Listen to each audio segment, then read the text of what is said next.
فقیت کے ساتھ سلوک کیا گیا، ان کے سینوں کو گولیوں سے چھلنی کیا گیا، ان کو نیزوں پر اچھالا گیا۔ یہ سب کچھ کرنے کے باوجود جب انگریز سامراج کو سکون نہ ملا تو پھر انہوں نے خاکساروں کو بے گور و کفن بشمول ان خاکساروں کے جو شدید زخمی تھے اور خون میں لتڑے ہوئے تھے، کھدائی کر کے اجتماعی طور پر زندہ درگور کیا گیا۔ میرے دوستوں اور بھائیوں اور بزرگوں، لاہور کی سرزمین کو کربلا میں تبدیل کیا گیا۔ اتنی بڑی صفاقی، اتنی بڑی دہشت گردی، اتنا بڑا سانحہ جو 19 مارچ 1940 کو لاہور کی سرزمین پر برپا کیا گیا، اس کی ہندوستان کی سرزمین پر نظیر نہیں ملتی۔ میرے دوستوں اور بھائی بزرگوں، یہ سب کچھ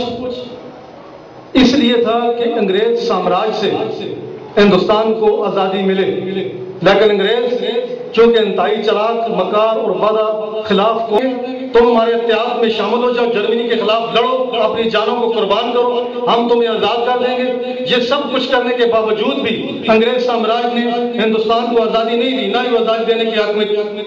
میں تھا۔ پھر اس نے آخری اروا یہ استعمال کیا، چلو تم آزادی چاہتے ہو تو تم ہندوستان کی حکومت کو کس طرح چلاؤ گے؟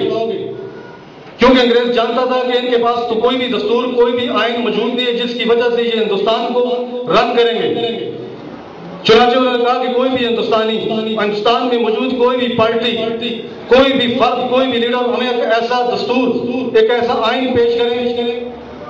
جو تمام مکاتب فکر کے لیے، تمام مذاہب کے لیے، تمام فرقوں کے لیے، تو ہم اس ہندوستان کو آزاد کر دیں گے۔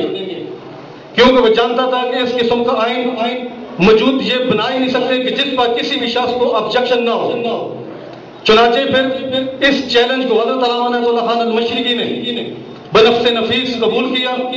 اور 6 ماہ کی قلیل مدت میں انتھک محنت سے اس کے اس چیلنج کو قبول کرتے ہوئے آئین مشرقی کی صورت میں اسے مسودہ اس کی میز پر رکھا، بھائی یہ لوگ اس میں سے کوئی نقطہ اعتراض اٹھاؤ۔ چنانچہ جب اس نے انگریز نے اس کو سٹڈی کیا